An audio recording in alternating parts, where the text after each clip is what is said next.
আসসালামু আলাইকুম। আজকে আমরা আব্দুল কাইয়ুম ভাইয়ের বাগানে আসছি, আমের বাগানে। তো ওনার বাগানে কিছু সমস্যা ছিল, সাথে ওনার বাগানে বিভিন্ন রকমের আমের গাছ রয়েছে। তো আমরা একটু দেখতে আসলাম কৃষি অফিস থেকে, যাতে হচ্ছে বিভিন্ন গাছ সম্পর্কে আমরাও দেখতে পারি যে কোন ধরনের গাছে কী ধরনের প্রবলেম হচ্ছে, কী ধরনের ফলন হচ্ছে।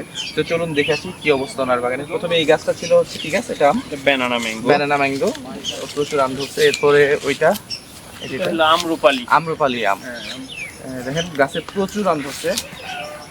এই সাইডটা দেখেন ভালোই আম আসছে আলহামদুলিল্লাহ।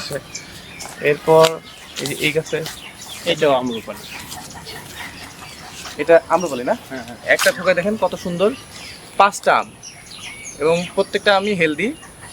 নর্মালি হচ্ছে যে আমরা বলি একটা ব্রাঞ্চ থেকে 2টা আমের বেশি রাখতে না, 2টা আম রাখলে হচ্ছে আপনার আম বড় হয়, বড় হয়। এরপর দেখেন আম মাশাআল্লাহ যে ওনার গাছে আমের ভারে একদম গাছটাই নুয়ে পড়ছে, তাই না? এটা এই বাগানের বয়সটা কতদিন? এই বাগান 4 বছর, প্রায় 4 বছর।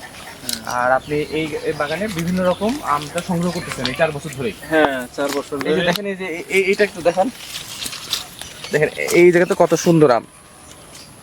এই ব্রাঞ্চে 6টা এবং এখানে একটা 7টা, দেখেন এই যে নিচে এবং একদম নিচে মাটির সাথে আম প্রায় 5টা 6টা করে ব্রাঞ্চে। তার মানে ওনার ম্যানেজমেন্টটা বোঝা যাচ্ছে উনি ভালো নিছেন। এবং এগুলো কি সবগুলো গ্রাফটিং আম গাছ? হ্যাঁ, এবং সংগ্রহ করছেন না হচ্ছে আশেপাশে কাশিমপুর হর্টিকালচার সপ্লাইনে আমাদের একদিন আম পড়ে গেছে এরকম একটা দাগ, আম পড়ে যায় মাঝে, এখানে শেষের দিকে কালো রঙের হচ্ছে, কালো রং হয়ে আস্তে আস্তে পুষে এবং নষ্ট হয়ে যাইতেছে, পড়ে যেতেছে। এবং একটা আজকে দেখা যায় একটা, কালকে দেখা যায় আরেকটা, মানে আস্তে আস্তে এগুলো বাড়তেছে, মানে ভাইরাস জনিত। এবং ইতিমধ্যে কিন্তু উনি এই জন্য ছত্রাকনাশক স্প্রে করছেন। উনি হচ্ছে প্রপিকোনাজল গ্রুপে একটা ছত্রাকনাশক এর আগে স্প্রে করেছেন। কিন্তু আমরা বলি স্প্রে শিডিউলটা হচ্ছে আপনার গুটি যখন থাকবে একদম হচ্ছে ছোট্ট, এবং পরবর্তীতে হচ্ছে মার্বেল দানা, সেই সময়টা স্প্রে করতে হবে। যেহেতু উনি এখন করেছে আমাদের আরও বাগানে অনেক ফ্রেশ আম আছে, তো এগুলোকে টিকিয়ে রাখার জন্য ওনাকে এখন হয়তো অন্য গ্রুপের কোনো ছত্রাকনাশক স্প্রে করতে হবে, অর্থাৎ ম্যানকোজেব প্লাস কার্বেন্ডাজিম গ্রুপের কোনো ছত্রাকনাশক, অথবা হচ্ছে অ্যাজোক্সিস্ট্রবিন প্লাস ডাইফেনোকোনাজল গ্রুপের যে কোনো। আমরা বলি যে গ্রুপ চেঞ্জ করে যদি করা হয় তাহলে হচ্ছে যে তার ইফেক্টিভনেসটা বাড়ে, যেহেতু উনি এর আগে প্রপিকোনাজল গ্রুপের একটা ওষুধ স্প্রে করেছেন।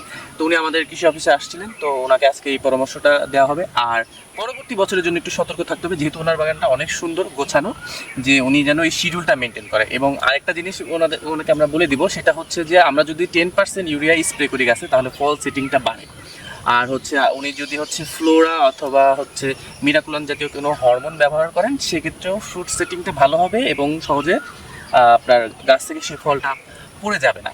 আর এই ধরনের যেহেতু ছত্রাকনাশক স্প্রে ওই 2 শিডিউলের মধ্যেই থাকবে, তাহলে ওনার আমে যে এই ধরনের দাগ রোগ হচ্ছে, অ্যানথ্রাকনোজ ডিজিজ আমরা বলি, এইটা আর হবে না। এবং শিডিউলের মধ্যেই থাকে কীটনাশক, তবে ওনার বাগানে কোনো পোকার আক্রমণ তেমনভাবে হয় নাই। তো চলেন বাগানটা আরো ঘুরে দেখি যে এবং কি কি গাছের আমটা উনি এখানে রোপণ করেছেন সেটা দেখে আসি। গাছটা ছোট, কিন্তু দেখেন আমগুলো খুবই ভালো হয়েছে, অনেক ভালো হয়েছে, অনেক ভালো আম হয়েছে। এক একটার মধ্যে দেখা যায় 3টা করে আম ধরছে, 3টা 4টা এইগুলো, হ্যাঁ খুবই ভালো। আর এই যে সমস্যাটার কথা বলছিলাম, এই যে এরকম দাগ হয় আর কি, এই যে দাগ হচ্ছে আমের গায়ে দাগ হয়, এবং এর পরবর্তীতে দেখা গেছে যে আমগুলো নষ্ট হয়ে যায় আর কি, এবার পচে নিচে পড়ে যায়। এটা হলো আপনার আমরুপালি। হ্যাঁ, আপনার গাছে তো আম ভালোই ধরেছে, আমরুপালি আমগুলো। হ্যাঁ আলহামদুলিল্লাহ, আল্লাহ অনেক দিছে, আমি খুশি বাগান করে। না সেটাই, এইটা দেখে ভালো লাগছে যে আপনার গাছে অনেক সুন্দর সুন্দর আম চারদিকে। চলুন অন্য আমগুলো দেখি। এই আমটা হচ্ছিল বাড়ি 4, এটা হলো সবচেয়ে বড় হয়, মোটামুটি বলা যায়, একটু গোল রাউন্ড, এবং হচ্ছে হলো অন্যান্য আমগুলো যখন শেষ হয়ে যাবে পাকা, তখন হচ্ছে হলো এই আমটা পাওয়া যাবে এইটা। এবং হচ্ছে আটিটা কিন্তু ছোট হয় অনেক, হ্যাঁ আটি ছোট, মাংসটা বেশি, এবং অনেক মিষ্টতা।